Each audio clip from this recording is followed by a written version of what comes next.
Bueno, vamos a empezar y si la persona que falta llega, pues que ya se incorporará en su momento. Tenemos en principio, 5 intervenciones en esta sesión de ahora. Vamos a, como siempre, intentar dejar un cuarto de hora para cada presentación y al final, pues tenemos el tiempo que quede lo tenemos para preguntas, consultas o ampliar alguna cuestión que haya quedado poco desarrollada o cualquier otra cuestión que parezca conveniente. Así que si os parece, le doy la palabra a la primera persona que está en el programa, que es Samuel Tomás Hainich, que va a hablar sobre políticas sectoriales y sus efectos sobre territorio, o legado de una década de grandes investimentos en habitação e infraestrutura na cidade do Rio de Janeiro. Tem a palavra, Samuel.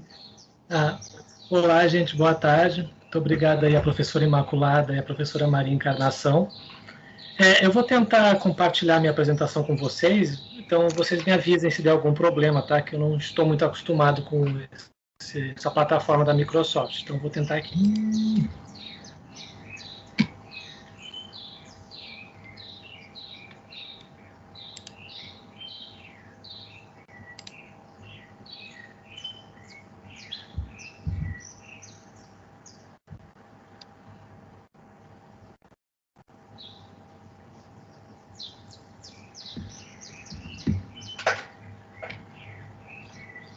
Vocês conseguem ver?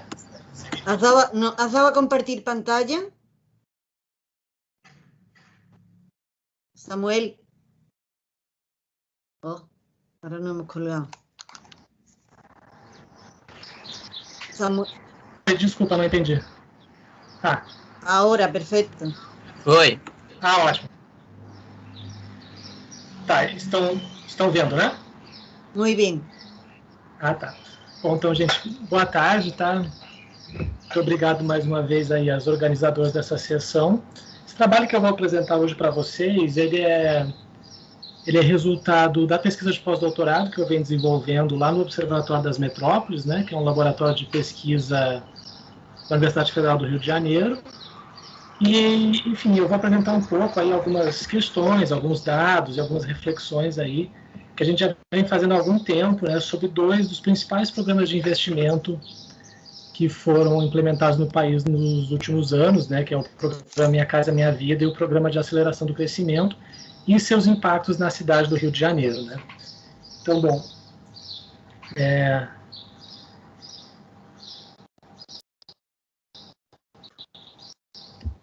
algum problema, vocês, por favor, me avisem, tá?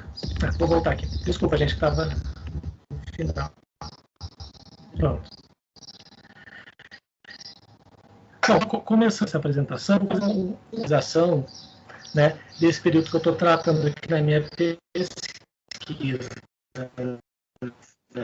Então, quer dizer, ele começa mais ou menos lá no, né, e vai até 2016, né, estendendo um pouco até 2018. Então, esse é o período que eu estou tratando. Então, está um pouco mais, né, em torno de 10, 15 anos, né. Então, falando um pouco o que foi esse primeiro mandato do presidente Lula, assim, né? Enfim, foi um início aí de um ciclo político longo, de 15 anos, que teve, assim, 4 mandatos, 2 presidentes, né? Então, várias coisas aconteceram nesse período, mas de forma bem sintética e ressaltando até as questões que interessam no meu trabalho, a gente pode dizer mais ou menos o seguinte, então, né? Nesse primeiro mandato, né, a gente teve aí, em termos assim, mais da macropolítica, né, a manutenção de uma política econômica mais conservadora, né, continuando com várias diretrizes que tinham sido herdadas lá dos governos do Fernando Henrique Cardoso, né, nas décadas de 90.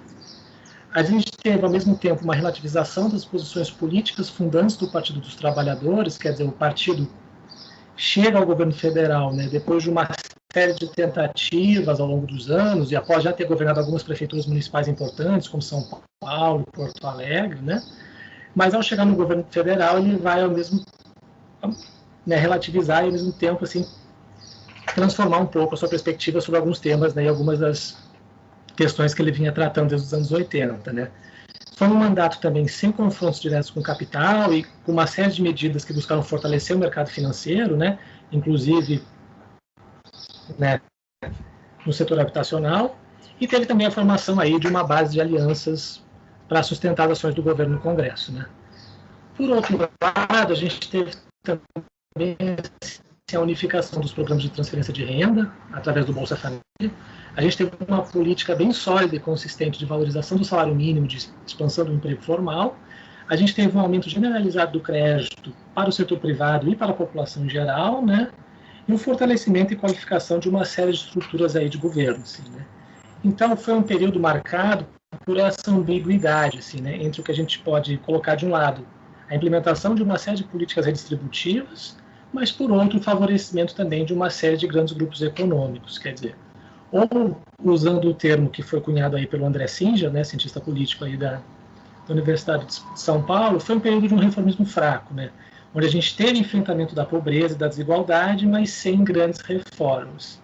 Ou, para usar também o termo da economista Laura Carvalho, também da USP, período aí de um milagrinho econômico, ou seja, a gente teve uma expansão significativa do mercado interno, do consumo, mas um crescimento econômico limitado, né, com níveis assim, muito abaixo do que a gente já tinha apresentado no passado, ou mesmo de outros vizinhos aqui na América Latina, né. Então, esse é mais ou menos um retrato do início, né, desse ciclo político e do que foi o primeiro mandato. Entrando no segundo mandato, né, o governo passa, então, a implementar uma série de medidas mais efetivas para acelerar o crescimento econômico, né. Então, quer dizer, a gente tem a criação de uma série de políticas de desoneração fiscal para incentivar o setor produtivo, né, setor automotivo, produção de eletrodomésticos e uma série de outros. A gente tem a ampliação das linhas de crédito por parte dos bancos públicos, quer dizer, o Banco do Brasil, a Caixa e o BNDES a participar mais ativamente, né, da oferta de crédito, do financiamento direto, inclusive, né, do setor produtivo. A gente teve o boom das commodities, que já tinha começado lá no primeiro mandato, se reforça, né, com o aumento das exportações de produtos primários. A gente tem a descoberta das reservas de petróleo. Perdona un momento, ¿oís todo bien? ¿Oís bien? Es que no se oye muy bien. Ah, sí. ¿Oís bien vosotros, el resto? Si no contesta nadie. Eu estou ouvindo. Tá ok. Eu também estou escutando bem, Imaculada. ¿Sí escucha bien? Sim. Ah, bueno, entonces. Eu vou aproximar o microfone mais de mim aqui, talvez melhore, tá? A lo mejor soy yo en mi ordenador. Bueno, venga, muchas gracias. Sigue, perdón. Tudo bem. Bom, então a gente teve isso, a descoberta das reservas de petróleo do pré-sal, que fizeram a Petrobras aumentar muito os seus investimentos, né, inclusive no estado do Rio de Janeiro. A gente tem um aumento aí dos investimentos públicos diretos e indiretos, né? E como parte disso, a gente teve também uma aposta muito grande na realização de mega eventos internacionais, né? Os dois mais conhecidos foram a Copa do Mundo de 2014 e as Olimpíadas de 2016. E a gente teve, então, a criação de grandes programas de investimento, né? E um pouco esses dois últimos, né, esses dois últimos elementos aqui, que são o meu objeto de estudo, né? E eles tiveram um reflexo muito significativo no estado do Rio de Janeiro e na cidade do Rio de Janeiro também, assim, né? Então, entre 2007 e 2018, a gente teve a implementação do PAC, né, do Programa de Aceleração do Crescimento, entre 2009 e 2018, do Programa Minha Casa Minha Vida, e entre 2009 e 2016, a preparação da cidade, então, para a realização dos Jogos Olímpicos de Verão, né. Esse marco 2009 é porque foi o ano em que a cidade foi escolhida, né, oficialmente pelo COI para sediar os Jogos, e a partir daí a cidade passou a sofrer uma série de investimentos, intervenções, e, enfim, visando a preparação da cidade para esse evento, né. Então, são essas três questões que eu estou discutindo, que eu estou trabalhando aqui na minha pesquisa, né. Bom, depois a gente entra, só para acabar, então, essa contextualização histórica desse período que eu estou discutindo. Primeiro mandato Dilma, né, 2011 a 2014, ela, enfim, coloca aí a nova matriz econômica, que vai implementar uma série de medidas econômicas que eu não vou entrar aqui, mas o mais importante é que ela continue investindo nos grandes programas de investimento criados no governo anterior, quer dizer, tanto o PAC quanto o Programa Minha Casa Minha Vida continuam recebendo recursos do governo federal para implementar os seus projetos, a gente tem novas contratações, enfim, pelo Brasil inteiro, né? Então isso foi algo que se manteve, né, de um governo para outro. E, ao mesmo tempo, a gente começa também com uma certa desestabilização da base de apoio que tinha sido construída nos governos anteriores, né? Entrando no segundo mandato, então, que é onde encerra esse ciclo político que eu estou tratando, né? Aí a gente bom, vocês todos sabem essa história, né? Foi um período bastante conturbado e foi marcado pela paralisação dos investimentos. O retorno é uma política econômica conservadora, com mudanças na Secretaria da Fazenda, do Ministério da Fazenda, né, e coisas do tipo. E o início dessa crise política, econômica e institucional que foi resultar no processo de impeachment em 2016. Né? Claro que sim, são várias questões e a gente pode explorar muito mais, né? Tudo isso que eu acabei de falar, mas foi mais para dar um resumo mesmo. Né? Bom, então falando desses dois programas que eu estou tratando aqui. Para quem não conhece ou não tem muita familiaridade, né, o PAC, né, o Programa de Aceleração do Crescimento, ele foi um grande programa de investimento em infraestrutura. Ele investiu em várias áreas, vários setores, né, mas assim, principalmente em energia, seja produção, distribuição, né, transporte, portos, aeroportos, linhas ferrovias, logística, saneamento, urbanização, construção de equipamentos públicos, né, como creches, postos de saúde, coisas do tipo, né? Então, ou seja, foi um programa muito amplo, com várias frentes de atuação e, ao mesmo tempo, né, com uma abrangência nacional muito grande, como esses dados abaixo comprovam, assim, né? Na minha pesquisa, eu acabei focando mais no PAC Saneamento e no PAC Urbanização de Assentamentos Precários, que foram duas modalidades que tiveram um impacto mais direto, assim, tanto nas áreas urbanas que eu estava querendo discutir, e quanto nas questões de moradia e infraestrutura que me interessavam. Assim, né? Então, bom, o PAC Saneamento, ele financiou projetos de abastecimento de água, esgoto, drenagem, tratamento de resíduos sólidos, desenvolvimento institucional e também uma série de estudos e projetos aí, né? Ao todo, eu coloquei esses dados também só para vocês terem um pouco a dimensão desses programas, né? Foram nesses, aí de 2007 a 2018, né? 1.677 contratos, que atingiram 949 municípios em todo o país e em cerca de 82 bilhões de reais investidos. Né? E quando a gente passa para o PAC Urbanização de Assentamentos Precários, que aí já investiu em projetos de urbanização, provisão habitacional, requalificação de imóveis, né? A gente teve 2.800 contratos, mais de 1.000 municípios atingidos e 22 bilhões de reais investidos. Né? Quer dizer, então foi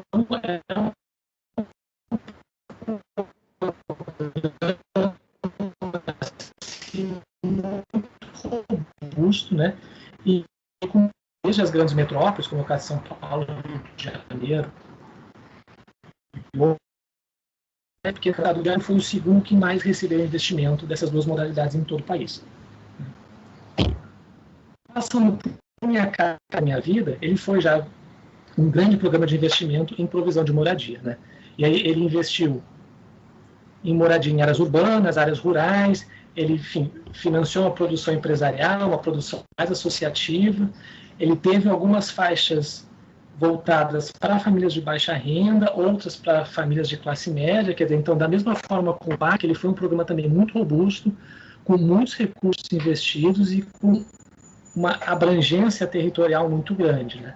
Se a gente pega aqui os dados da faixa 1, né, que atingia inicialmente famílias com renda de 0 a 3 salários mínimos, ou seja, as famílias de baixa renda, até que historicamente sempre tiveram dificuldades de ingressar nos programas habitacionais que já tinham sido desenvolvidos anteriormente, né, como, enfim, os IAPs, BNH e assim por diante, né, a gente teve 1,8 milhão de unidades habitacionais construídas, ou seja, um número muito significativo, e que atingiu quase 90% dos municípios brasileiros, e com 92 bilhões de reais investidos, ou seja, entre 2009 e 2018, ou seja, em menos de 10 anos, né, a gente teve um programa que conseguiu chegar praticamente em todas as regiões do país, todos os estados e em quase todos os municípios. Então, isso também é um dado a ser ressaltado, né? E isso é uma coisa inédita também, principalmente na baixa renda. E quando a gente passa para as faixas 2 e 3, que pegava ali de 3 salários mínimos até 10 salários mínimos, ou seja, uma classe média, média baixa, a gente teve um número muito semelhante de unidades produzidas, 1,8 milhão, um número menor de municípios atingidos, mas um número também relevante, e 176 bilhões de reais. Ou seja, de novo, né, um volume de investimento muito significativo. E o Rio de Janeiro, de novo, teve destaque, ele foi o terceiro estado que mais recebeu investimentos do Minha Casa Minha Vida. Então, isso é só para vocês terem um pouco a ideia, mais um panorama geral do que foram esses dois programas, né? E agora a gente chega, então, na cidade olímpica, né? Oi.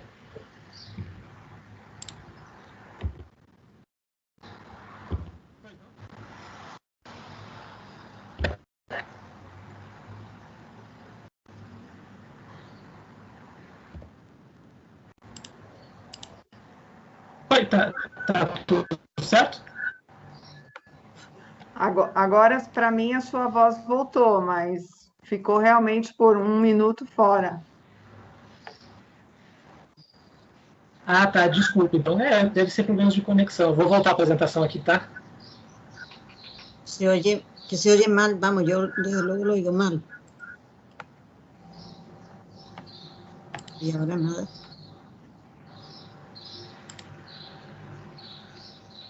Bom, então, voltando aqui, a gente chega, então, na cidade do Rio de Janeiro, né?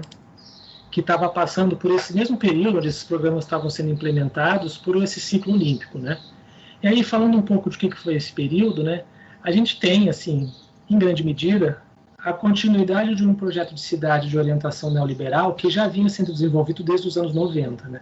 E ele foi marcado, então, pela uma série de operações urbanas consorciadas e parcerias público-privadas, né? Pela implementação de grandes projetos de renovação urbana, como foi o caso do Porto Maravilha, que é o principal, né? Uma série de investimentos aí que tentavam priorizar a atração de investidores, turistas, visitantes, né? Sim, toda a cartilha que já havia sido, enfim, né, promovida pelo planejamento estratégico, pelo city market desde os anos 90, né? A gente tem um uso generalizado aí, né, de uma certa mercantilização da cultura, da identidade carioca e coisas do tipo, né? E a gente tem também a aposta, então, nessa realização de grandes eventos, sejam eles culturais, corporativos, esportivos, institucionais. Quer dizer, não foi só a Copa do Mundo e as Olimpíadas. Nesse período, a gente teve, assim, dezenas e dezenas de grandes eventos internacionais, claro que de menor porte, acontecendo na cidade, né? E toda uma mobilização da máquina pública para dar suporte a esse tipo de evento, assim, né? E como parte disso, a gente não pode esquecer que foi um período muito marcado pela militarização do espaço urbano, e por uma onda de remoções, né? Quer dizer, a gente teve, enfim, políticas de ocupação militar de favelas, a gente teve o exército sendo colocado nas ruas da cidade mais de uma vez para fazer segurança pública, né? E a gente teve aí mais de 1.000 famílias removidas.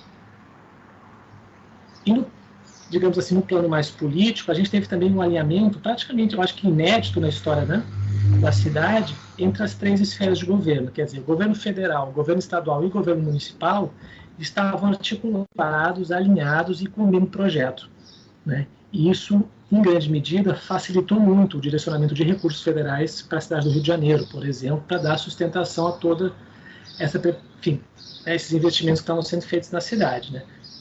É bom sempre lembrar que o Estado foi uma das bases dessa aliança nacional entre PT e PMDB, quer dizer, a gente tinha a Prefeitura e o governo do Estado nas mãos do PMDB, o governo federal com o PT, e a gente teve muito esse uso da cidade como vitrine para os principais programas do governo federal, né? E isso foi um contexto que condicionou muito a implementação do PAC, do programa Minha Casa Minha Vida na cidade, né? Então, e só de novo... Oi. Tienes que ir terminando, ¿eh? Quedan 3 minutos. Tá. Então, vou passar direto para minhas... Essas são minhas perguntas aqui, então, o que eu estou querendo discutir, né? Quais os efeitos desse investimento sobre o território, sobre as desigualdades estruturais e, principalmente, quais os impactos sobre as demandas de moradia e saneamento, que era o objetivo inicial desses programas. Quer dizer, então, passando direto para os mapas, a gente consegue ver aqui, isso foi um mapeamento feito por mim para a pesquisa, né? Uma diferença significativa em termos de inserção urbana desses programas. O Minha Casa Minha Vida, se vocês puderem acompanhar no mouse, né? Ele se localizou, faixa 1 aqui, tá? Principalmente na Zona Oeste. Uma área de expansão urbana, e os investimentos do PAC se localizaram principalmente no centro e Zona Sul, ou seja, a área mais valorizada, de população de maior renda. E a gente teve somente aqui, nessa região que pega os complexos de Manguinhos e Alemão, uma articulação entre os 2 programas, mas isso foi exceção, tá? No geral, a gente teve essa divisão bem marcada no território. E quando a gente coloca os equipamentos olímpicos e tenta cruzar com esses investimentos que foram feitos, a gente começa a perceber outras coisas. A gente percebe, por exemplo, que o PAC teve muito articulado com a implantação das unidades de polícia pacificadora, ou seja, as favelas que estavam de urbanização estavam também recebendo essa ocupação militar, né? Então, isso foi uma coisa que marcou a implementação do PAC aqui na cidade do Rio de Janeiro, e a gente consegue ver aqui uma articulação muito significativa com esses investimentos que estavam sendo feitos aqui visando os Jogos Olímpicos, né? Aqui a gente teve o Parque Olímpico da Barra e o Parque Olímpico de Deodoro, então foram investimentos mais específicos, né? Mas aqui onde a gente tem investimentos mais pulverizados, a gente vê uma articulação direta, né, com a atuação desses outros dois programas. E o que o parque fez? Falando bem rápido aqui, já que o tempo está acabando, na cidade do Rio de Janeiro. A princípio era um programa de urbanização de favelas, e a cidade do Rio de Janeiro tinha um histórico aí de urbanização de favelas, nos anos 80, né? Mas 70% do recurso investido foi direcionado para o que a gente está chamando de intervenções emblemáticas, ou seja, a construção de teleféricos, a elevação de uma linha de trem, a construção desse elevador panorâmico, a passarela da Rocinha com o projeto do Oscar Niemeyer, ou seja, grandes projetos, muito caros e com um uso, assim, né, muito questionável por parte da sua própria população. Quer dizer, hoje a gente sabe, né, que esses dois teleféricos estão parados. Então, né, a gente, digamos assim, esse direcionamento, né, de recursos para algumas obras muito específicas, assim, dentro do PAC. E quando a gente vai falar sobre Minha Casa Minha Vida, a gente vê que, a princípio, no mapa, os condomínios construídos não parecem dialogar muito com os investimentos feitos para os Jogos Olímpicos. Mas quando a gente... Perdona, tienes que ir terminando, ¿eh? Tienes que ir terminando ya. Para perceber...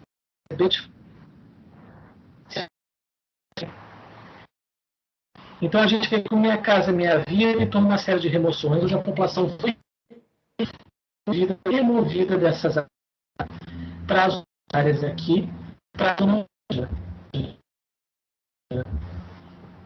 E aqui é a lista de, enfim, das remoções que aconteceram, mais de Minha Casa. A gente tinha o Projeto Olímpico como grande referência para essa agenda urbana que estava sendo implementada na cidade.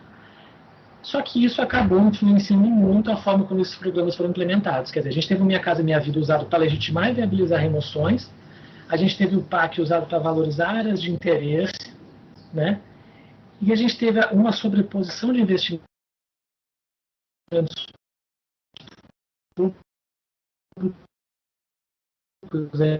aí que reforçaram a valorização de Tijuca, Jacarepaguá, de mercado imobiliário de alto padrão na cidade. A gente teve intervenção e militarização em uma série de favelas da Zona Sul, Grande Tijuca e Centro, que é outra área de interesse do mercado imobiliário. E a gente também teve a retomada aí das remoções e o deslocamento da população para a periferia da cidade, que é um processo nos anos 60 reduzido nos anos 80 e 2000, e ele volta com força agora na década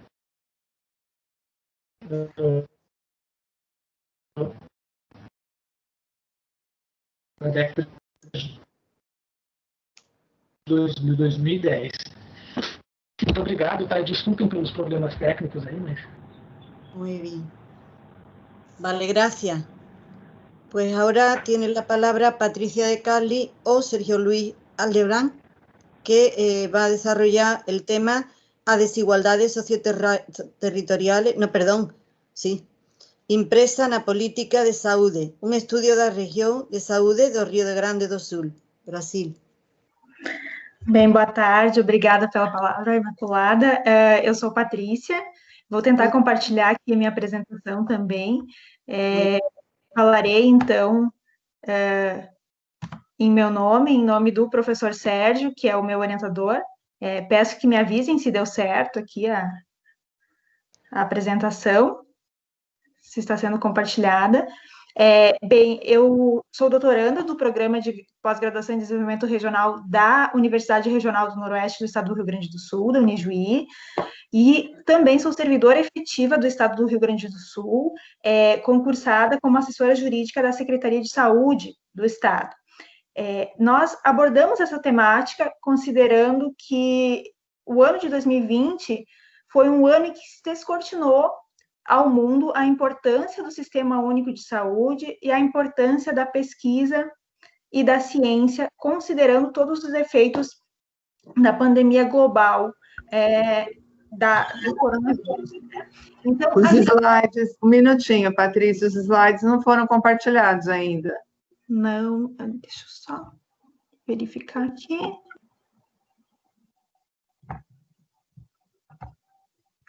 Isso, acho que agora vai dar certo.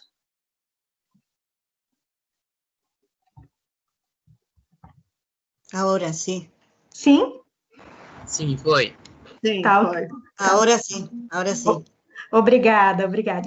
Então, nós passamos a investigar esse estudo porque percebemos que os debates sobre a questão da saúde precisam ser feitos. Nós precisamos de muitas pesquisas sobre diagnósticos, sobre curas, sobre novos investimentos na área específica do campo da saúde. Mas nós também precisamos abordar a política de saúde sob o ponto de vista da questão territorial. Já aqui no Brasil, a organização da saúde se dá por uma organização de regiões de saúde. Então, nós partimos da ideia de que o desenvolvimento como um todo precisa ser observado, porque a fragmentação de serviços e de organização das regiões que se dá em toda a ocupação do território também se mostra presente quando a gente observa a questão das redes de atenção à saúde. E partindo desse pressuposto, então, nós vamos analisar alguns indicadores, né, que são também, do ponto de vista de saúde, analisados para fins de demografia, de perfil epidemiológico, mas nós vamos analisar alguns indicadores também de organização da estrutura das redes, para que a gente possa visualizar a questão da equidade ou da desigualdade regional no território gaúcho. Então, nós vamos partir de uma metodologia que é composta por pesquisa bibliográfica e análise documental. Nós trabalhamos com dados que foram utilizados para a elaboração do Plano Estadual de Saúde de 2016 a 2019, que foi utilizado pelo governo gaúcho. Essa escolha se deu em virtude de que o Plano Estadual de 2020 a 2023 apenas foi concluído agora, no último mês, está ainda sob análise do controle social, em razão de todos os atrasos ocasionados pelo foco no controle da pandemia. E estes dados, eles são, então, dados que foram atualizados no ano de 2014 pela Fundação de Estatística e Pesquisa Gaúcha, que hoje já não foi extinta, né, por uma opção de governo, e eles foram comparados também com dados dos portais eGestor, Tabinete, e do portal BI Público da Secretaria Estadual da Saúde. Então, são todos dados abertos. O nosso locus de pesquisa foram, então, as 30 regiões de saúde do estado do Rio Grande do Sul, que estão identificadas no mapa, e nós fizemos uma análise qual e quantitativa destes dados. Iniciamos o nosso debate com uma contextualização mais histórica, falando do processo de regionalização da saúde no Rio Grande do Sul, trazendo aspectos de organização nacional, como a importância da incorporação do direito à saúde enquanto um direito social na Constituição Federal de 88, e também a questão de termos aqui no Brasil um modelo de federação diferenciado, com 3 esferas de governo, sendo que o município possui também autonomia administrativa e da sua organização, da organização do que for de interesse local. Estes 2 fatores vão impactar no modelo de sistema de saúde que trabalha com mecanismos de articulação entre os 3 entes federados, né, partindo de uma ideia de integralidade. Então, existe uma gestão tripartite da política pública de saúde, organizada pelas 3 esferas de Estado, e também em um diálogo que se dá entre gestores, trabalhadores e usuários de saúde, e que vai se desenvolvendo no Brasil até os anos 2000, pautado sobretudo na municipalização. Isso porque se parte de uma ideia de saúde preventiva, em que é preciso estar próximo da população e cabe aos municípios organizar as suas redes de serviço. Então, existe um processo muito forte de descentralização de atribuições e de recursos da União, que antes estavam muito centralizados na União, em direção aos municípios, e também por uma necessidade de democracia, maior descentralização, já que a municipalização vinha sendo uma pauta das lutas dos defensores de uma saúde pública muito antes do período ditatorial, e com a centralização do regime ditatorial, quando se abre, né, quando se redemocratiza o país, e a pauta da saúde esteve muito presente, o movimento da reforma sanitária esteve muito presente nesse processo, a municipalização se mostra como uma ferramenta bastante importante para que cada um dos usuários possa ter acesso e possa ter essa maior transparência e descentralização dos serviços.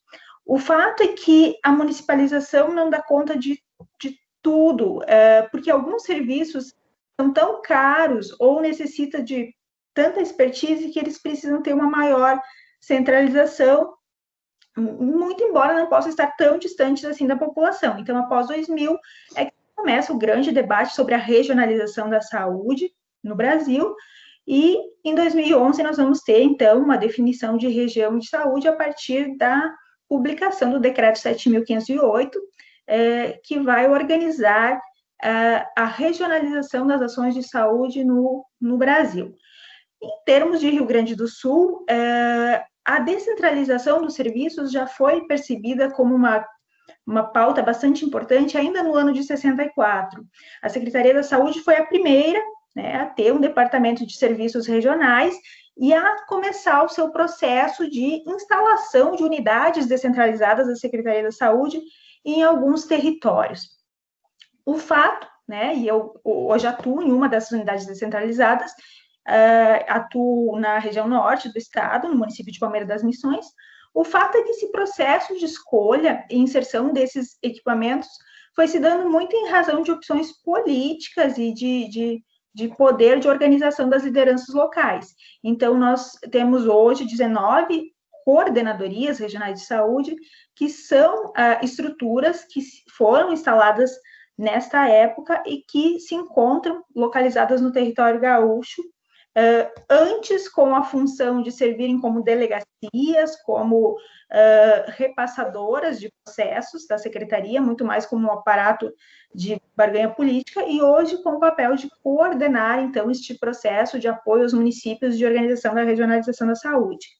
Em 2002, o governo gaúcho, quando desenha o seu planejamento, o seu plano de desenvolvimento regional, o seu plano de regionalização da saúde, escreve no plano e percebe que o Rio Grande do Sul tinha o desafio de estabelecer uma relação de igualdade com os municípios e com os prestadores de serviço, e o desafio de ampliar as redes secundárias e terciárias de serviços de média e alta complexidade, e de romper com uma herança clientelista e de barganha política partidária que estava encastelada em gabinetes.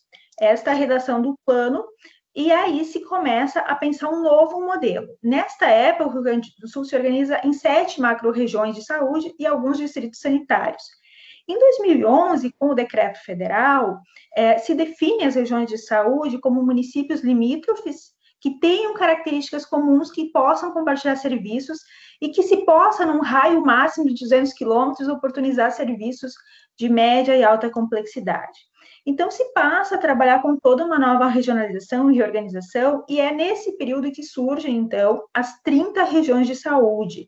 Se mantém uma divisão de 7 macro-regiões para fins de organização de aqueles serviços mais caros, mais complexos, mas se modifica a divisão de regiões, adotando essa divisão de 30 regiões, que foram estabelecidas, então, pela Resolução CIB 55 de 2012. Em 2018, nós temos uma nova CIT, né, que é uma resolução da Comissão Intergestão Tripartite, que percebe todo esse esforço feito a partir de 2011, ainda nós estamos com dificuldades de assegurar que as estruturas sejam bem distribuídas territorialmente. E nós percebemos que, embora se tenha feito esse esforço de reorganizar as 30 regiões, essas regiões foram muito organizadas em torno destas unidades administrativas descentralizadas do Estado e muito formadas no sentido de mais de manter estas unidades onde estavam, do que no sentido de visualizar, de fato, se nós tínhamos uma equidade, um acesso a estes serviços como preconizado pelo Decreto 7.508. Aí nós abordamos as desigualdades e iniquidades regionais desse território a partir de um olhar dos indicadores de saúde. Nós compreendemos e adotamos um conceito aqui de saúde, de que desigualdades são aquelas questões mais naturais, que são mensuráveis, que podem se identificar por questões como a diferença de idade de uma população. Em um local eu tenho população mais idosa, em outro menos. Em um local eu tenho uma população com um quantitativo maior de fumantes do que em outra, enfim. Então, ele é um conceito mais mensurável, mais descritivo. Já as iniquidades são aquelas questões, é um conceito político-normativo, são aquelas questões de saúde que expressam questões injustas. Se refletem, por exemplo, no fato de que nós tínhamos até 70 um modelo onde as nossas estruturas estavam instaladas, sobretudo em grandes centros industriais e urbanos, porque o direito à saúde era oportunizado para aqueles que tinham vínculo formal de trabalho. E quando nós ingressamos com o Sistema Único de Saúde, essas estruturas acabaram sendo mantidas e teve uma dificuldade de estender para as regiões mais rurais ou sem grandes fatores de desenvolvimento. Então, são questões injustas e que podem ser evitáveis com políticas públicas e com o melhor planejamento da gestão da saúde, desde que essa gestão consiga estabelecer conexões também com o desenvolvimento regional, consiga analisar outros aspectos, como a questão social, a questão regional, a questão do desenvolvimento econômico, a questão ambiental e a questão da mobilização política.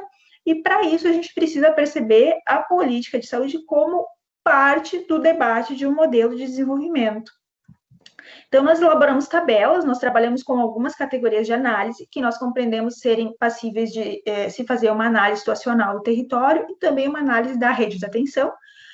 Tabelamos por região. Essas categorias escolhidas foram o coeficiente geral de natalidade, a proporção de idosos, a taxa de analfabetismo, a proporção de pessoas com baixa renda, com renda inferior a meio salário mínimo, o quantitativo populacional por região de saúde, a cobertura de estratégias de saúde da família, o percentual dessa cobertura, o quantitativo de hospitais gerais e o quantitativo de hospitais especializados. Com isso, se foi possível fazer um recorte de ordem demográfica, mais de análise situacional, de ordem social, socioeconômica e também de aparelhos das redes de atenção. Então, para fins de análise dessas categorias, nós identificamos que mesmo a população por regiões de saúde já demonstra uma grande diversidade no território gaúcho. Nós temos um grande contingente de população na região metropolitana, comparado com uma densidade populacional muito baixa numa grande região do território, que fica mais à fronteira oeste. Então, e também vemos grandes contingentes de imigração destas regiões mais interioranas para a região metropolitana, o que impacta no fato de que nós temos, ao passo que nós temos regiões de saúde que na sua soma de municípios possui 99 mil habitantes, nós temos a região metropolitana com mais de 2 milhões, estando organizada a regionalização nesse formato. Com relação à proporção de idosos, essa é uma regra do estado do Rio Grande do Sul, mas a gente verifica que em uma das regiões, que é a região número 2, que tem a cidade de Santiago por referência, esse número é bastante elevado, mesmo em um cenário em que todo o estado possui essa característica, e chama atenção a dificuldade de implementação de políticas públicas para essa população e também o desafio de um quadro bastante grande de doenças crônicas, que são oriundas da longevidade, sobretudo no período pandêmico e pós-pandêmico, que estas questões têm sido associadas ao maior índice de mortalidade e de agravamento. Com relação ao coeficiente geral de natalidade, essa também é uma regra, a baixa natalidade é uma regra do estado gaúcho, mas a mesma região de Santiago possui o menor indicador de natalidade, o que demonstra um grande desafio para a reposição de população, justamente desse território da fronteira oeste, que já é o que tem menos população e que tem uma população mais envelhecida. Com relação à taxa de analfabetismo, embora a taxa do Rio Grande do Sul seja baixa, nós percebemos que existem 20 regiões que possuem uma média muito superior à média estadual, o que demonstra mais uma vez a distinção entre a região metropolitana e o interior, já que no interior é que se destacam essas taxas de analfabetismo. Com relação à proporção de pessoas com baixa renda, com renda inferior a meio salário mínimo, nós também percebemos uma grande distinção. Mais uma vez, a fronteira oeste tem um percentual bastante elevado, de 33,5% da sua população com uma renda bastante baixa, ao passo que a região da Serra, que é uma região bastante industrializada e desenvolvida, possui um percentual de 6,5%. Então, existe uma grande distinção entre as regiões também nesse quesito. Com relação ao percentual de cobertura de estratégias de saúde da família, e agora a gente já está analisando a questão da estrutura da rede, nós percebemos aqui uma questão bastante característica do Brasil e que, por vezes, se associa à própria ideia de SUS que nós temos. Quanto menos industrializada a região, maior a cobertura destes aparelhos, que são aparelhos de alçada dos municípios, são os municípios que instalam nos seus territórios e que têm por intento abordar as questões de atenção primária, né, que embora a gente fale muitas vezes em atenção básica, ela de básica não tem nada, porque ela tem um papel muito importante na rede, a porta de entrada da rede. Então, quando a gente olha do ponto de vista da industrialização, quanto mais industrializada a região, menos cobertura de estratégia de saúde da família. Com relação ao quantitativo de hospitais gerais, a gente verifica, então, uma concentração em capitais, cidades de maior porte, alguns polos regionais, o que demonstra que, embora a regionalização tenha sido criada para que todas as pessoas tivessem perto de si acesso a todos os níveis de complexidade, os hospitais, ou seja, a média complexidade, a alta complexidade, ainda se encontram bastante concentrados. Hoje nós temos o município de Porto Alegre, por exemplo, que tem gestão plena sobre os seus serviços hospitalares, acaba absorvendo boa parte da demanda do interior, mas como se tem a gestão plena, então 75% das vagas são destinadas ao município de Porto Alegre e todo o interior acaba precisando aguardar uma regulação naquele quantitativo que nos é disponibilizado pelo município em razão desta concentração. Com relação aos hospitais especializados, nós também temos um número baixo de hospitais especializados, aqueles que trabalham com uma especialidade em si, como o Hospital da Criança, que é especializado em pediatria, por exemplo, também nós vemos essa concentração na região metropolitana. Nós sabemos que algumas questões de alta complexidade acabam sendo... Perdona, tienes que ir terminando, ¿eh? Ok. Sim, já estamos finalizando. 3 minutos, vale. Tá, ok. Acabam sendo centralizadas em razão de que se possa produzir redundância e que se possa ter a viabilidade econômica. Mas o que nós vemos, em termos de Rio Grande do Sul, é que mesmo no nível das macro-regiões, nós não conseguimos ter essa autonomia, ficando dependentes dos serviços da capital, da região metropolitana como um todo.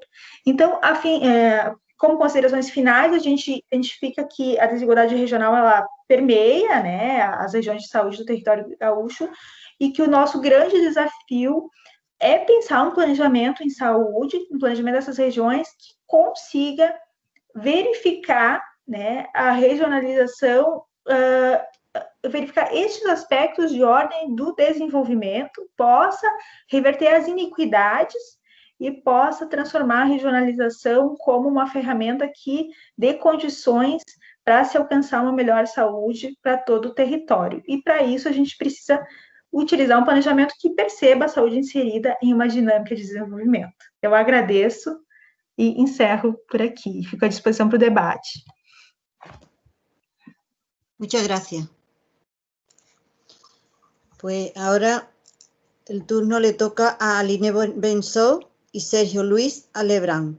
Disparidades interregionales no Brasil. Un análisis sobre percepción de cidades de una región no Rio Grande do Sul sobre estrutura tributária brasileira.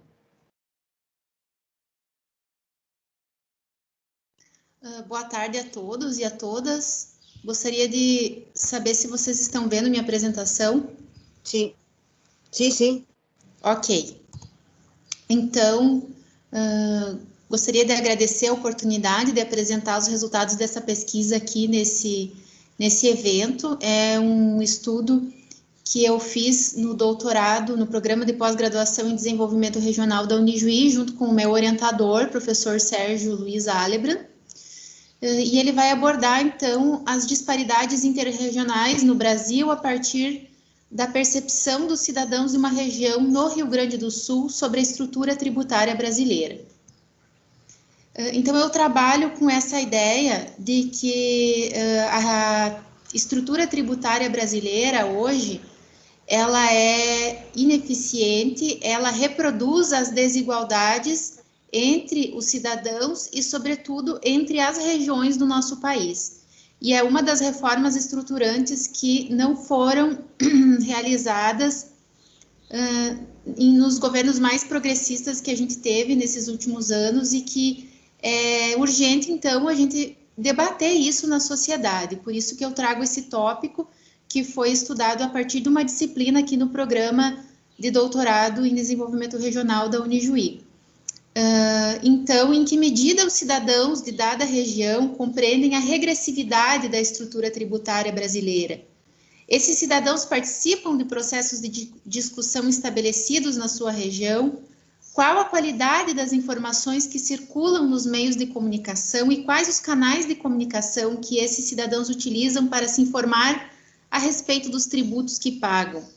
Então, eu utilizei como metodologia a entrevista. Eu entrevistei 209 cidadãos que vivem nos 77 municípios aqui da região funcional de planejamento.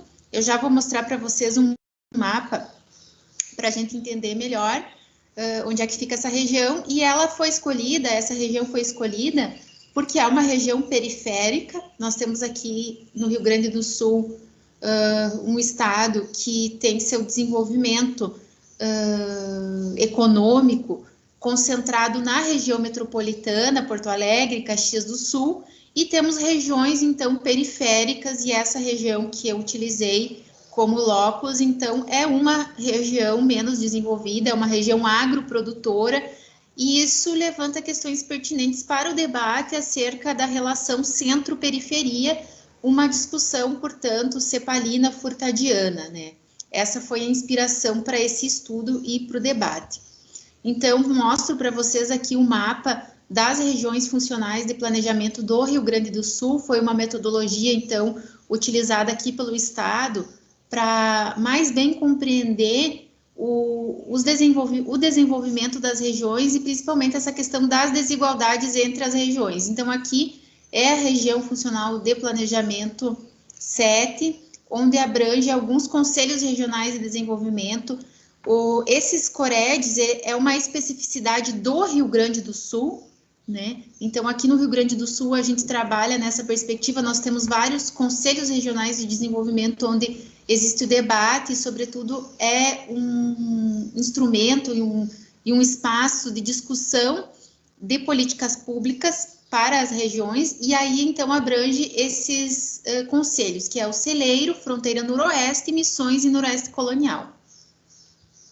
Então, eu trago aqui, a partir desse recorte territorial que eu considero no meu estudo como periférico no Rio Grande do Sul, eu trago a importância da carga tributária para um país e como ela evoluiu aqui no Brasil.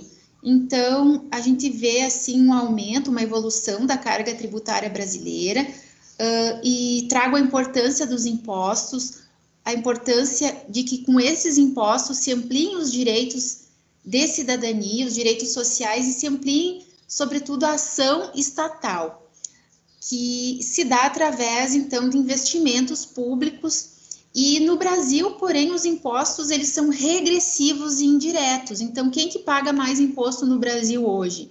São os trabalhadores, né, os assalariados e os mais pobres, porque incide majoritariamente sobre o consumo e sobre a renda do trabalhador. Então, a partir de um certo nível de renda, os cidadãos pagam menos impostos. Quanto maior é a tua renda no Brasil e quanto maior for o teu patrimônio, menos impostos você paga, uma vez que no Brasil, então, você não tem muito imposto sobre a renda, sobre o patrimônio, perdão. Eu trago esses autores, Cair, Passos, Guedes e Silveira e Salvador, e trago alguns estudos que eles desenvolveram recentemente para mostrar essas questões que eu estou tentando elucidar. Então, nós temos a questão do imposto sobre veículos terrestres, o IPVA. Ele é restrito a veículos terrestres. Então, no Brasil, jatos, helicópteros, iates, lanchas, né, não incidem impostos. O ITR teve uma arrecadação em 2013 de 0,01%, e o Brasil é um país de grandes latifúndios. Então, você vê aí é irrisória a contribuição do ITR sobre o PIB, né, sobre essa carga tributária que nós temos. O imposto sobre as grandes fortunas, ele sequer foi regulamentado. Nós temos aqui a Constituição de 88, que estabelece esse imposto sobre as grandes fortunas, e até hoje ele não foi regulamentado. E o imposto de transmissão de causas mortis e doação, ele, em 2014, arrecadou 4 milhões de reais. Isso representa 0,25% do PIB. Ele sequer é progressivo. Então, eu trago a importância dessa discussão, né, sobre como tematizar isso na sociedade para esclarecer essa característica da nossa tributação no nosso país. Então, para Salvador, e eu trago fortemente esse estudo do Salvador, de 2016, ele vai falar algo muito importante, que é, quanto mais importante economicamente for a unidade da federação, menor é a sua participação relativa nos rendimentos. Então, as isenções favorecem os mais ricos. E os mais ricos, segundo esse estudo de Salvador, eles residem em São Paulo, Rio de Janeiro e Minas Gerais. Então, rendimentos de 3 a 5 salários mínimos concentram 29,75% referente à carga tributária brasileira, e seguida da faixa de 5 a 10 salários mínimos. Dos 26,5 milhões de declarantes, 57,3% estão na faixa de 3 a 10 salários mínimos, sendo que rendimentos acima de 160 salários mínimos anuais representavam, né, no momento daquele estudo, 0,27% das declarações entregues em 2013. Os declarantes com rendas acima de 40 salários mínimos totalizam 726 mil pessoas, isto é, apenas 2,74% dos indivíduos que entregaram declarações do imposto de renda em 2013. Então, a gente vê uma questão, é uma injustiça fiscal, né? Tanto pela forma como nós arrecadamos, tanto quanto pelos gastos públicos, né? Não estou conseguindo passar aqui aqui. Então, eu trabalho aqui nessa perspectiva de comunicação, de participação cidadã e como pensar um projeto de desenvolvimento para um país. Eu trabalho com variáveis extraeconômicas e pensando na marginalidade como o resultado do desenvolvimento modernizador. Então, essa ideia que a gente tem de desenvolvimento, de que a gente, em algum momento, vai conseguir atingir um patamar dos estados mais desenvolvidos ou dos países mais desenvolvidos. A gente vê essa questão das desigualdades, elas são globais, né? A relação centro-periferia. Então, a gente tem dentro do próprio país. Nós somos, aqui nessa região onde nós vivemos, que é essa região funcional de planejamento 7, ela é periferia para regiões mais desenvolvidas do país. Então, a questão para que algumas pessoas possam acumular vastos patrimônios, outros necessitam ser explorados e sacrificados. Esse é um princípio básico do capitalismo, né? E aí eu trago esse conceito de participação como um processo coletivo transformador e contestatório, no qual os setores marginalizados se incorporam à vida social por direito próprio, conquistando uma presença ativa e decisória nos processos de produção, distribuição, consumo, vida política e criação e cultura. Essas variáveis extraeconômicas, elas entendem o subdesenvolvimento como um processo de histórica dependência cultural, de industrialização periférica, de dependência tecnológica, qual se materializa como um processo de enraizamento na estrutura produtiva de dependência cultural. Então, trago aqui questões como região e poder regional e também o conceito de intervencionismo de Keynes, né? A perspectiva cepalina-furtadiana. E afinal, o que pensam as pessoas de uma região periférica do Brasil, no estado do Rio Grande do Sul? Foram entrevistadas pessoas de 77 municípios que pertencem a essa região funcional de planejamento 7, dos quais 209 responderam ao questionário, sendo 48,8% homens e 51,2% mulheres. Eu gostaria de considerar que esse estudo ele é exploratório, é uma pesquisa qualitativa, é uma amostra não probabilística. Então, eu fiz um levantamento, eu divulguei esse questionário através de um formulário do Google em diferentes canais, junto a rádios dos municípios, junto a canais digitais das rádios, dos jornais, e as pessoas responderam e eu ia acompanhando, então, numa planilha do Excel para tentar atingir a todos os municípios de uma maneira mais ou menos igualitária, para poder ter uma representatividade na participação desses respondentes dessa pesquisa. Então, quanto à faixa etária, 3,2% dos entrevistados têm até 25 anos.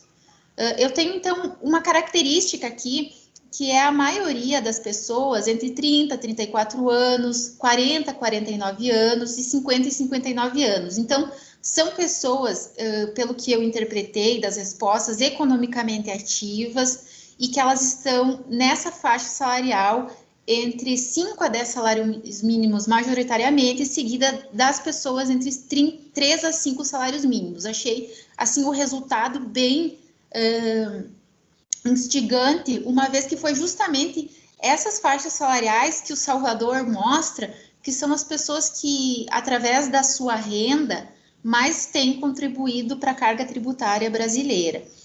Eu tenho aqui, então, a opinião dessas pessoas sobre quem paga mais impostos proporcionalmente à renda ou situação econômica. Então, a gente vê que essas pessoas, elas entendem que a classe média e os mais pobres são as pessoas, são os que mais pagam impostos no Brasil. Além disso, foi perguntado a essas pessoas se elas aceitariam pagar mais impostos para obter melhores serviços públicos. Então, apenas 20% dos cidadãos responderam que sim, que aceitariam pagar mais impostos. E 80% das pessoas acreditam que já pagam impostos suficientes para isso. Quanto à opinião sobre os valores dos impostos serem adequados, a gente tem aqui uma quantidade de 63% desses respondentes, desses entrevistados, acreditam que são muito altos e 33% acreditam que são altos. E a opinião... Perdona, tenho que ir terminando, hein? Ah, ok. Então, eu tenho mais uns 2 minutos? Sim. Tá, então, opinião sobre mudanças na estrutura tributária brasileira. A gente vê que as pessoas,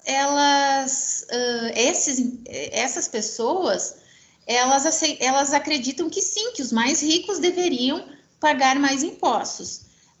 A qualidade das informações são muito ruins, a opinião sobre a qualidade, então, muito ruins, e os cidadãos, eles se informam sobre tributos, segundo a resposta deles, majoritariamente, através de sites da internet e através da televisão. Então, a gente vê aqui um papel preponderante para a mídia televisiva. E uma questão que eu gostaria de dizer é que os cidadãos entrevistados gostam de política, e a maioria que não gosta ou é desiludida ou não gosta em virtude da corrupção. Então, o que eu quero trazer por fim, que o perfil dos cidadãos que participaram da pesquisa, eles coincidem com o perfil traçado pelo Salvador, e eu trago aqui a importância da democratização dos meios de comunicação tradicionais. Eles tematizam a questão dos tributos de uma forma muito superficial, trabalhando sempre apenas o lado de que são muitos impostos, mas que impostos são esses? Quem poderia pagar mais impostos? Nós precisamos arrecadar para promover o desenvolvimento, né? E principalmente para resolver as questões de disparidades interregionais. E a questão, a importância da participação da cidadania, né? E da discussão desses principais pontos nesses espaços de discussão. Eu gostaria de agradecer, então, a presença, a participação e a audiência de todos. Muito obrigada. Muchas gracias. Pues para terminar, tiene la palabra Edgar Porto. Su título de la ponencia es As desigualdades regionais e o comportamento da pandemia da COVID-19 no Bahía, pobreza multidimensional, aspectos de educación formal e informal, da cultura, das características físicas e das políticas públicas. Imaculada, Sí, um minutinho.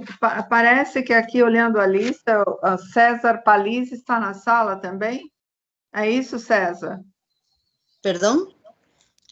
Bueno, yo sí estoy en la sala, pero no sé si estoy considerado para exponer. El mío era el cuarto lugar. Sim, Sí, sim, você Ah, está que na aparecido. programação. Ah, es que como no estaba, no me he dado cuenta de que hubiera entrado, claro. Ah, bueno, si me dan el permiso, pues está bien, gracias. Bueno, perdón, Edgar. No, sem problema. Perdón, es que creía que no estaba César. Espera mais um pouquinho, Edgar. Sí, Bueno, pues muchas gracias. Buenas tardes con todos. Miren, bueno, primero quiero saber si se ve mi presentación. A ver, espérenme un ratito.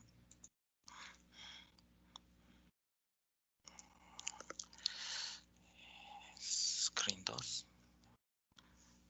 ¿Sí? ¿Se ve la presentación? sí. Sí. se ve. Ok, bueno. Muchas gracias. Buenas tardes con todos. Bueno, lo que quiero ahora presentarles a ustedes es el tema que he venido desarrollando hace un año. Yo sigo el doctorado en la Universidad del Uncuyo en Mendoza. Soy parte de la cohorte 2019 en ordenamiento territorial. Bueno, yo soy de Ecuador, hice mi doctorado allá pues porque me gusta mucho esto del ordenamiento territorial y bueno, he comenzado yo en mi etapa de docente e investigador a desarrollar algunas actividades, sobre todo en el campo de la zonificación. La zonificación en las ciudades un poco para analizar no tanto lo técnico, sino también lo social y las implicaciones que esto desarrolla ya en sí en la vida diaria de todos los quiteños. Bueno, este es un caso de estudio. Yo voy a hacer 3 casos de estudio, uno de la parte central de la ciudad, uno de la parte rural. Nosotros tenemos una parte, el distrito metropolitano está compuesto de una parte rural, y la otra sería un estudio de caso de borde, es decir, en la transición que existe entre lo urbano y lo rural. Dentro de mi hipótesis, yo a través del tiempo de estudio y de investigación, he logrado concebir una hipótesis en donde creo que la zonificación urbana actual de la ciudad de Quito de alguna manera obstaculiza o dificulta el desarrollo urbano de la ciudad, urbano sostenible de Quito, y promueve desigualdades territoriales mayores porque esto, bueno, ya lo voy a explicar. Se contestará si es que es pertinente o no esta hipótesis, dado que la ciudad es tan grande, entonces podemos ver que en algunas tal vez haya desigualdades mayores y en otras no tanto. Por eso hemos hecho algunos estudios, como pueden ver, de algunas zonas de la capital, en Quito, Ecuador, pero la que más vemos que ha habido transformación es en el barrio de Rumipamba. El barrio de Rumipamba es netamente un barrio central de la ciudad, como ustedes pueden ver en la ubicación. Este barrio lo que ha hecho en su evolución es de alguna manera cambiar de forma y de uso. Y por eso, pues bueno, dentro de los objetivos que buscamos, primero es identificar los factores que implican la transformación del uso de suelo y sus implicaciones dentro del territorio a escala de manzana y barrio, para poder incluir sus efectos reguladores dentro de un marco sostenible y además analizar los grados de informalidad y desigualdad. Otro objetivo que nosotros vamos dentro de la tesis doctoral es determinar los rasgos característicos de los barrios de estos tres casos, en este caso, y enfocarlos en el marco de la sostenibilidad para determinar sus potencialidades y amenazas frente a los efectos adversos dentro de las ciudades y analizar su autorregeneración oportuna y sostenible.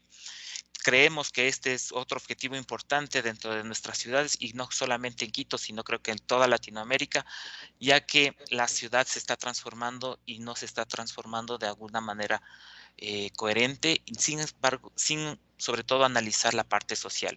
Muchas veces lo técnico sobrepasa lo social y pensamos que de alguna manera crea esta sobreposición de obviar lo social y más bien que lo técnico se haga como tal. Otra cosa muy importante dentro de nuestro análisis es determinar el rendimiento físico de los sistemas y subsistemas del territorio. Establecer metas de desarrollo a corto y mediano y largo plazo a escala barrial con el fin de establecer escenarios dentro del territorio. Y bueno, finalmente los dos objetivos que son más aplicados, pero que deberían estar enfocados sobre todo en una política pública, es proponer las estrategias o factores de igualdad dentro de la ciudad por medio de una zonificación sostenible y evitando las segregaciones sociales territoriales. Aquí podemos ver ya en nuestro espacio de estudio en 1952, que es el barrio del Rumipamba. Y ustedes pueden observar que apenas se ve los primeros trazos de la ciudad. Este es el barrio Rumipamba, se encuentra aquí. Y ustedes pueden observar que están los primeros trazos de esta urbanización. Y en sí, este era el lugar donde se encontraba la vieja hacienda de la hacienda Rumipamba. Y se llama Rumipamba porque le atraviesa una quebrada importante. Esta quebrada importante que ustedes pueden ver aquí en el mapa de la izquierda es el mapa que podríamos decir, el vestigio que nos queda de la quebrada. En este caso ya no existe la quebrada porque el barrio ha sobrepuesto la urbanización ha sobrepuesto todo lo natural y ha eliminado todo lo natural, toda la orografía natural. Y se mantienen algunas cosas, se han mantenido la casa de Hacienda y algunas otras infraestructuras básicas que eran de la hacienda. En cuanto a la metodología que vamos a aplicar, porque estamos recién en el objetivo 2 y 3, que es en realidad identificar los factores que implican las transformaciones del uso de suelo, vamos a obtener algunas otras cosas, ¿no? Es que todo estamos sobre el objetivo 1, 2 y 3, que es la metodología cuantitativa de cómo ha ido progresando este sector a través de los planes de zonificación, es decir, lo que nosotros vemos ahora como zonificación y cómo se ha ido aplicando en el tiempo. Para después, pues, manipular estos datos de alguna manera, discretizar los datos a través de un análisis de sistemas complejos y después, a través de un tomador de decisiones, establecer un sistema de predicciones, posibilidades y probabilidades y poder cumplir el objetivo final, que es proponer estrategias que nosotros creemos que podemos, que finalmente se podrán constituir en políticas públicas. Un poco voy a hacer un análisis histórico porque tenemos que ver de dónde nace esta desigualdad que existen en los barrios de Quito y creemos que el inicio de todo esto se dio a través del primer plan en 1942, cuando la ciudad de Quito de alguna manera se estratifica en varios sectores sociales. Ustedes pueden ver ahí varias manchas azules, rojas y amarillas. Pues las azules tenían que ver un poco con los barrios de clase media, las amarillas un poco ya barrios de clase alta, las azules que tenían que ver ya con las amarillas, las azules y las rojas que son los barrios obreros, que generalmente se ubicaban alrededor de las fábricas. Entonces aquí ya nos da un primer indicio de desigualdad, ya que la ciudad de Quito se estratifica en clases sociales y muy acorde a lo que venía un poco de Europa, después sobre todo por por algunas intervenciones que existieron allá, en destratificar, y también viene esto desde la revolución industrial de algunas ciudades europeas, ¿no? Destratificar los sectores y colocar los barrios obreros alrededor de las fábricas. A futuro, ustedes van a ver que en 1959, evidentemente, la primera zonificación a este barrio le daba una densidad de 200 habitantes por hectárea, cuando solamente existía 350 habitantes y en ese momento la densidad apenas llegaba a 10 habitantes por hectárea. La mayor parte se comenzó a construir como vivienda, el equipamiento existente y el comercio y oficina, que era muy básico, que como era comercio de barrio o lo demás. El costo de vida permitía de alguna manera acceder a estos predios sin necesidad de ningún crédito, sino simplemente si tú trabajabas en alguna actividad profesional o económica, tú podías acceder al lote y construir tu vivienda incluso sin ningún crédito, ya que era bastante bueno. Podríamos decir que era bastante asequible a las personas. Cuando ya vemos cómo avanza, como ustedes pueden ver, aquí tenemos una escala en años. Podemos ir definiendo qué ha ido pasando, porque esto es en 1950, qué pasó en el 67, qué pasó en el 70. A futuro podemos ya ver el nuevo plan. El nuevo plan, que está en 1973, la norma nos dice que este territorio fácilmente puede ser edificado hasta en 340 habitantes por hectárea. Pero sin embargo todavía no estaba totalmente ocupado y apenas constaba de 44 habitantes por hectárea. Es decir, existían más o menos 1.500 habitantes en este polígono. Sin embargo, aquí ya podemos ver un segundo símbolo de especulación, un problema que comenzamos a ver debido a que ya no puedes adquirir estos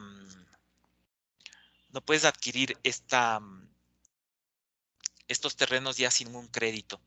Y se puede ya ver que también el uso de vivienda comienza también a ser agregado otro uso, que es el de comercio, sobre todo en planta baja en las viviendas.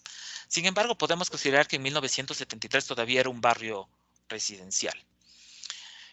Según podemos ir a... bueno, una cosa importante que pasa aquí es que este plan ya contempla algunas cosas importantes, como es la implementación de equipamiento. Hoy, muy importante para la pandemia, hubiera sido posible que se hubiera de alguna manera cumplido estos planes, dado que ya se consideraban algunas cosas de barrio, algunos equipamientos de barrio como salud, recreación, comercio privado y servicios. Es decir, yo no hubiera tenido que de alguna manera moverme del barrio para yo poder ir a una feria libre o a un lugar, a una tienda, sin necesidad de salir del barrio, y eso hubiera provocado menos movilidad dentro de las ciudades. Sin embargo, nada de esto se cumplió. Ustedes pueden ver que esta parte de acá de la derecha, en donde se encuentran todos los barrios planificados por Quito, contemplaban un parque, pero ustedes pueden ver al lado izquierdo nada de eso se cumplió, o muy poco de eso se cumplió. Entonces, estos polígonos medios grises eran los parques de cada barrio. Y cuando vemos ya la trama actual, pues no tenemos esa construcción como hubiera sido bueno en su momento respetar. Sin embargo, este barrio nuestro, el que estamos analizando, contiene su parque central y algunos equipamientos incluso de ciudad, que contempla una universidad y también 2 colegios. Cuando seguimos avanzando, al ver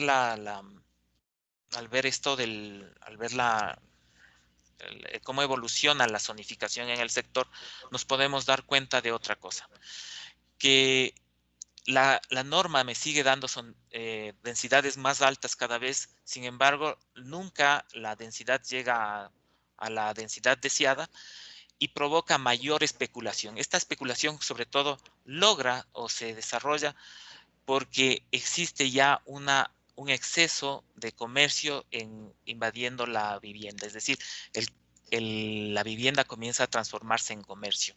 No es que haya crecido la construcción evidentemente creció un poco, pero la vivienda se comienza a transformar en comercio. El equipamiento crece un poco más, sobre todo con el colegio y la escuela y la universidad, entonces incrementa el equipamiento. El costo de vida del sector cada vez es menor. Tenemos aquí una crisis del 80 en el Ecuador y la especulación es mayor. Es decir, si yo quiero adquirir un terreno en ese sector, se me va a hacer básicamente imposible si yo no tengo o adquiero una deuda. Y se especula en el valor del suelo, ya que como me dan mayor potencial de construcción, yo no puedo construir. Sin embargo, todos estos terrenos se comienzan nosotros llamamos un término de engorde, es decir, hasta que no se adquiera un valor bueno, no se vende.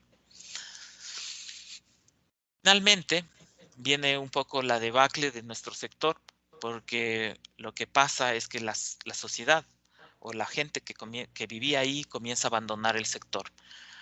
La vivienda comienza a ser reemplazada totalmente por el comercio y todo lo que queda ahora en vivienda podríamos decir que es o casas que están en engorde o lotes o casas que todavía están en especulación, es decir, en engorde, y vivienda nueva que se ha ido creando en base a esta especulación misma, ¿no?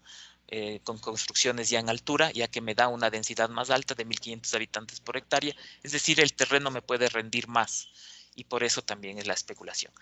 Algo importante aquí es que algo muy, muy malo que sucede en este barrio es que la población comienza a migrar y no necesariamente a un lugar interno de la ciudad, sino hacia los bordes. Y creemos nosotros que a futuro lo que va a pasar es que vamos a tener más densidad en los bordes que en el centro de Quito. Y el centro de Quito va a estar más abandonado. Y eso hace que nosotros tengamos que realizar estudios. El estudio que yo estoy realizando es de proponer una nueva zonificación para que esto de alguna manera vuelva a vivir en el centro, eliminar esta especulación que existe en los terrenos del centro de Quito para que de alguna manera también la gente comience o pueda adquirir una vivienda mejor dentro del centro de Quito y no que cueste tanto. Perdona, tienes que ir terminando, ¿eh? Sí, ok, listo. Por eso es que nuestra intención a la vez es también ir implementando factores de sostenibilidad como recuperación de las quebradas, ya que Quito tiene problemas muy serios cuando llueve, recuperación de sistemas o de equipamientos de otro tipo. Bueno, para no alargarme mucho, la metodología contempla el análisis de todos los planes para lograr, sobre todo, determinar el rendimiento físico de los sistemas y subsistemas de estos territorios. Lo que nosotros queremos a través de esto también es tener un modelo de nodo de ciudad compacta, donde el ocio, la vivienda y el trabajo estén complementados al ordenamiento territorial y así fomentar una nueva zonificación. Vamos a generar unos modelos y estrategias que de alguna manera nos van a ayudar a esto, que desencadenarán en políticas públicas y que nos ayudará a través de la municipalidad a implementar la zonificación. Algo que finalmente, para terminar, la especulación no solamente es una especulación del valor del suelo, sino una especulación del uso y una especulación social, la especulación social de segregación y migración. Y nuevos sectores, generalmente nuevos sectores sobre todo de no poder ubicar a la gente de todas las clases sociales. Bueno, eso es todo. Muchas gracias. Muchas gracias, César, y perdona que es que pensé que no habías venido. Muchas no gracias. se preocupe, gracias. Bueno, pues ahora sí tiene la palabra Edgar Porto para presentar su ponencia Accesibilidade Regional e o comportamento da pandemia da COVID-19 na Bahía, pobreza multidimensional, aspectos de educación formal e informal da cultura, das características físicas das políticas públicas. Gracias, Edgar. Primeiro, boa tarde, boa noite. Imaculada, se está na Europa, na Espanha, já deve ser boa noite. Né? Buenas noches, sim, sim. Estamos ainda durante a tarde. Bom, esse trabalho, é preciso que eu diga antes de tudo, esse trabalho ele foi uma oportunidade que nós tivemos de testar um processo de pesquisa que nós já vemos fazendo há cerca de 10 anos aqui na Bahia, sobre a pobreza multidimensional, aquela pobreza que não conta só o acesso à renda, mas sim a falta de acesso à educação, à saúde, à moradia e questões de vulnerabilidade social. No momento em que nós entramos nesse processo de pandemia, nós começamos a fazer discussões muito, muito fortes com cerca de 35 pesquisadores das universidades públicas da Bahia, situadas em todas as regiões do estado, onde nós fomos discutir, usando esta visão multidisciplinar, pessoas de várias disciplinas, né? E nós fomos avaliar os reflexos da pandemia em cada localidade. Então, este projeto, esse artigo que eu estou apresentando para vocês é resultado de um processo de discussão sobre a pobreza com uma visão espacial da pobreza por região da Bahia, e agora nós fizemos uma avaliação desta espacialidade da pobreza frente à maior ou menor expansão da pandemia no estado. Tivemos algumas constatações, mas como acontece em todos os cantos do mundo, todos os países, a Covid ainda está por ser aprendida, por ser reconhecida. Nós estamos pesquisando em todos os lugares e algumas coisas nós constatamos já, coincidimos com o que já foi constatado em outros lugares. De alguma forma, nós trazemos algumas contribuições e levantamos outras questões sobre a expansão da Covid usando o território baiano. Bom, as nossas análises aqui, dividimos uma parte em análise qualitativa, que é uma análise que digamos, complementam informações que não são disponíveis em pesquisas, levantamentos, por conta da urgência da pandemia. Nós, ao invés de tomarmos período pequeno de tempo, nós tomamos todo o período da pandemia, de março, onde começou no Brasil, até setembro, outubro, quando nós tivemos que encaminhar o artigo para vocês. Tivemos que parar, é evidente, as análises, embora a gente continue, mas não estão dentro desse artigo. E nós temos muitas análises também qualitativas, tiradas das discussões com os pesquisadores que nós discutimos. Eu falei antes, cerca de 35 pesquisadores, com os quais eu dou crédito a todos eles. Eles nos ajudaram a refletir sobre a Covid, né? E analisamos questões sobre discurso político, gestão de sistemas de saúde, que precisam ainda ser avançadas, essas questões do ponto de vista de conhecimento. Eu não pude usar o desktop, estou usando o mobile, o meu telefone, portanto, eu estou sem poder mostrar os slides todos. Eu só vou mostrar algumas figuras e vou apontar a câmera do celular na hora para a figura, para vocês poderem compreender melhor. Então, continuando, do ponto de vista da metodologia, nós utilizamos, para efeito de organização dos dados, nós utilizamos as regiões, os núcleos regionais de saúde do estado da Bahia, porque as informações estavam sendo fornecidas pelo órgão oficial de saúde na Bahia, mas nós também compreendemos que, como hipótese inicial, é que a Covid e sua expansão estaria muito relacionada com o processo de desenvolvimento do Estado, com a espacialização da economia, com os fluxos econômicos, ou seja, as trocas de mercadorias e também fluxos de pessoas.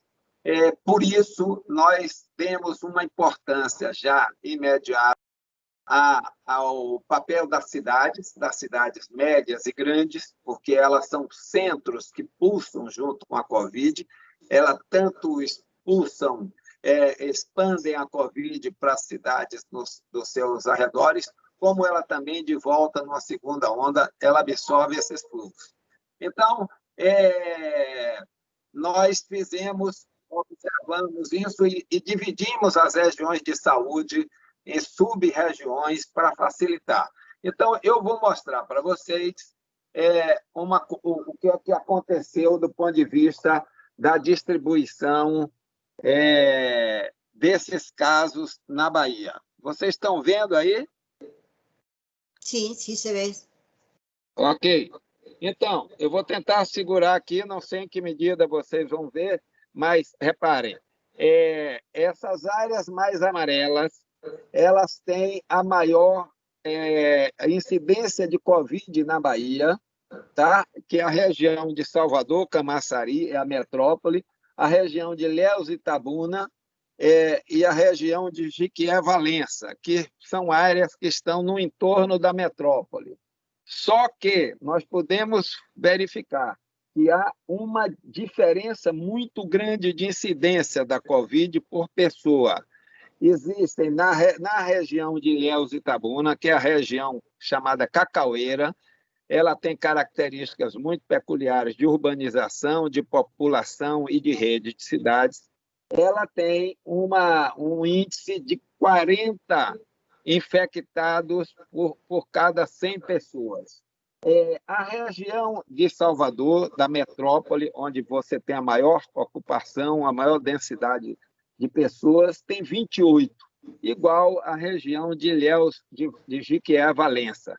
Portanto, aqui já chama atenção que tem uma região que relativamente precisa ser compreendida, porque ela tem um índice altíssimo de incidência. Vocês podem ver que nessas outras áreas que estão na cor azul, são as áreas mais no interior da Bahia, onde você tem uma característica da ocupação, uma ocupação mais dispersa, mais ligado à agricultura e à pecuária. Se nós analisarmos as características de cada uma dessas regiões, nós podemos aí verificar que essa região aí, a região Cacaueira, essa região mais infectada, é aquela que encontra uma das 4 manchas de pobreza mais significativa que nós encontramos durante os 10 anos de pesquisa sobre a pobreza multidimensional na Bahia. É uma pobreza multidimensional que considera a questão da renda, moradia, educação e vulnerabilidade social. Se nós tomarmos agora, fizermos uma relação, digamos, da região e suas cores com a densidade demográfica, nós podemos compreender que nós temos aquelas áreas onde tem a maior incidência de Covid por habitantes, são aquelas, as 2 primeiras, Salvador e Ilhéus e Itabuna, são realmente aquelas que apresentam o maior percentual de população urbana e a maior densidade demográfica. Óbvio, isso confirma a questão da aglomeração, que é confirmado em todos os cantos do mundo. E também aqui aparecem como uma relação muito forte para explicar esta expansão da pandemia, os municípios intermediários e os municípios da cor azul clara, que têm os mais baixos índices de população urbana e densidade demográfica. Bom, voltando para a nossa conversa aqui mais direta, o que significa dizer aqui é que nós temos, em síntese, essa região que nós chamamos aí da região cacaueira, ela tem umas características de pobreza que são bastante significativas.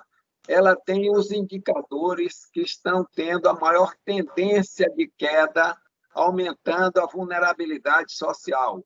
É uma região que tinha uma produção forte de cacau na Bahia, no Brasil, era muito importante. Essa região entrou em crise há cerca de 20, 30 anos, e as questões sociais estão cada dia se agudizando mais.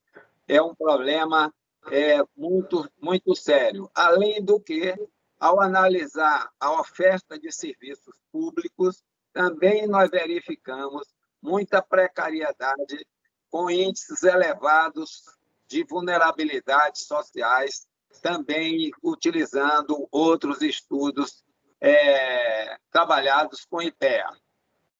Este mapa, é importante que vocês vejam, este mapa,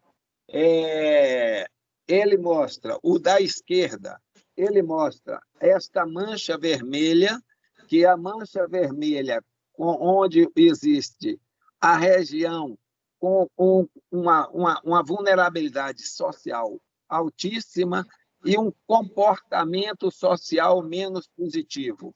E no lado direito, nós temos uma região com maior incidência absoluta e relativa de Covid na Bahia, que elas coincidem espacialmente. Ou seja, essa é uma constatação de que esta região do cacau pode comprovar o fato de que esses fatores sociais têm uma presença muito grande.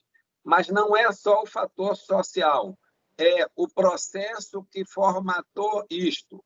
Ou seja, nós tivemos um processo de desenvolvimento regional aí, onde a presença de investimentos em educação foi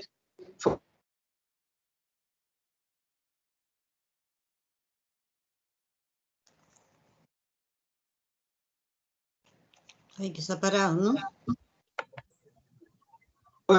Edgar. Parece que ele caiu a conexão. Sim, se ha caído, sim.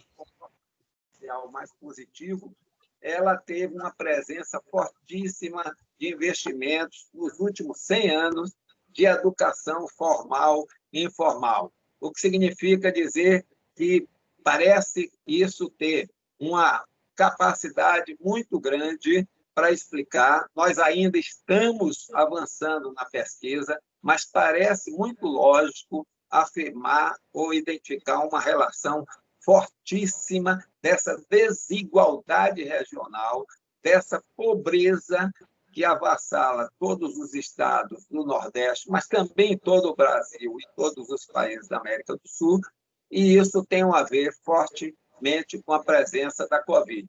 Mas não é só isso. O comportamento político também tem um papel importante. Mas este comportamento político, ele cria um ambiente onde gestores e as pessoas têm uma aceitação, aceitam com maior, talvez, facilidade, por exemplo, um discurso político do presidente Bolsonaro que nega absolutamente a presença de uma pandemia. E não é à toa que o Brasil, com os Estados Unidos, onde o Trump teve o mesmo comportamento, nós temos, infelizmente, o maior número de mortos e o maior número de incidência, presença da Covid na nossa realidade. Bom, mas ainda a gente tem muita coisa a fazer, tem muita coisa a investigar, e nós estamos fazendo isso. Imaculada, quanto tempo eu tenho, por favor? Unos cuantos minutos, 2, 3 minutos. No, es que 2, 3 minutos. 2, 3 minutos, más o menos. Ok. Então, o que eu quero dizer é o seguinte, ainda vamos avançar na questão de uma análise mais intra-urbana para compreender como é que essa vulnerabilidade social específica pode se apresentar. É preciso que a gente avalie também os óbitos e o perfil da população por raça e por gênero, para saber essas diferenças, avançar mais nos discursos, a força dos discursos negacionistas, tá certo? E fazer comparações disso com outras regiões do mundo. Estamos dispostos e com vontade de também fazer trabalhos comparativos, se nós pudermos fazer isso conjuntamente. Enfim, para concluir, a gente confirma a relação da Covid com a espacialização da economia, óbvio, com aglomeração, mais gente junto, mais passa essas coisas, mas também está relacionado com as características da economia. Uma economia que tem poucas trocas, que se faz de uma forma com tendências a pouca aglomeração, ela dificulta mais a expansão da Covid.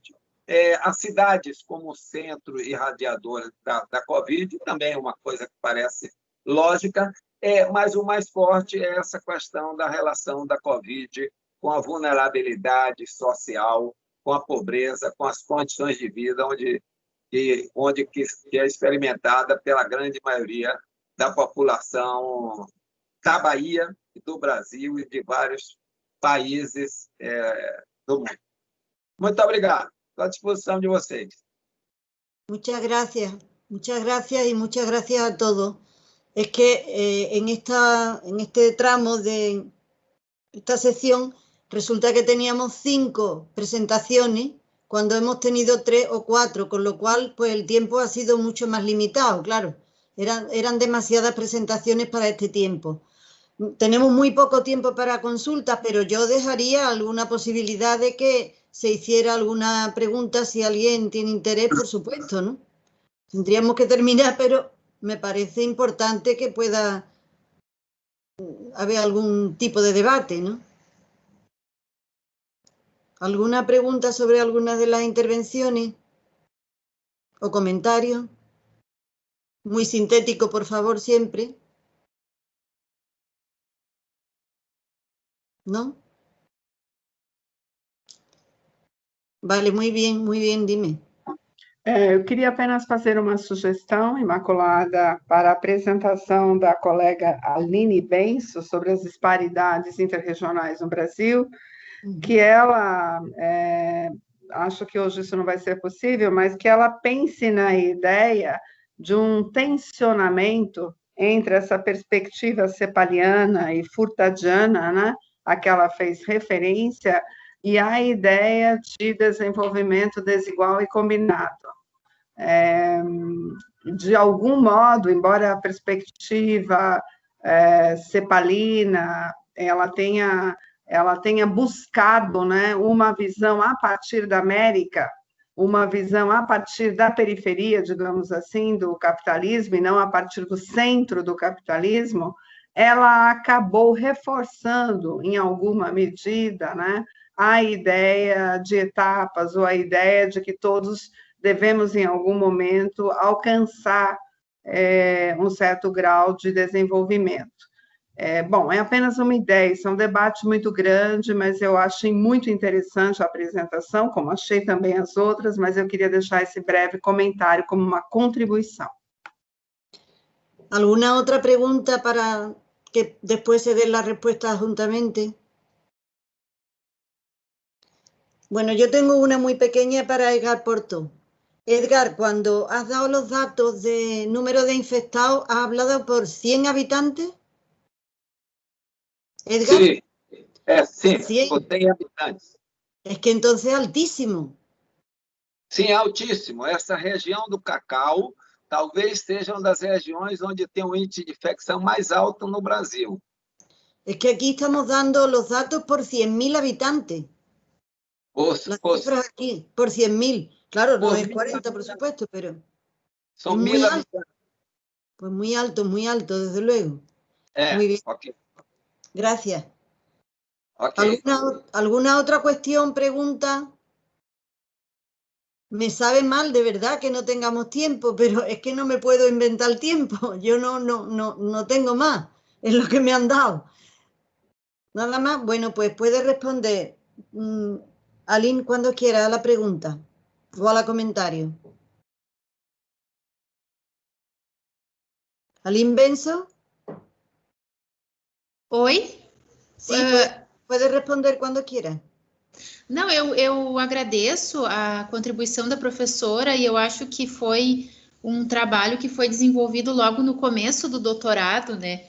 E a gente tem muita caminhada ainda pela frente e eu acho que sim, que a gente precisa tentar buscar uma forma de enxergar as desigualdades para além desse projeto modernizador, que eu consegui trazer um pouco isso, mas justamente talvez eu poderia trazer uma visão mais crítica a essa visão de industrialização das regiões periféricas e talvez, se eu me aprofundar melhor, eu consigo evoluir nesse estudo. E eu fico feliz, muito obrigada.